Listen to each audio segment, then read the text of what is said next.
एक घने जंगल में टूनी और टुनटुनी नाम के दो बहनें रहा करती थी। बड़ी बहन टुनटुनी अक्सर अमीर बनने के सपना देखा करती थी। एक दिन टुनटुनी दीदी बैठकर क्या सोच रही हो?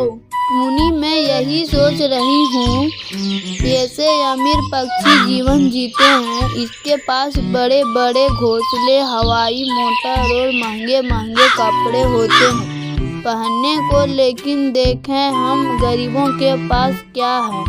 रहने के लिए एक अच्छा घर भी नहीं है, अच्छे खाने नसीब भी नहीं होते हैं। तो ये सुना हूँ जिसके पास जितना होता है उसके उतना ही अच्छा होता है। फिर अमीर के बारे में सोच सोच कर दुखी होने से क्या फायदा। अपने पास ज्यादा सपना ना देखा करो दीदी।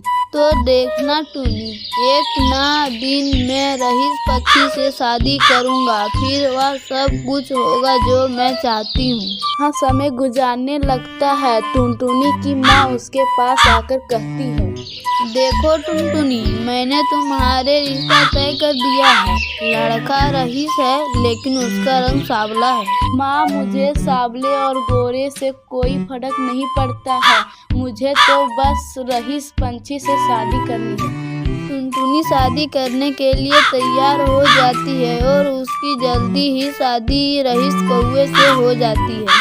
एक दिन टुनटुनी अपनी हवाई मोटर से अपनी मायके जाती है।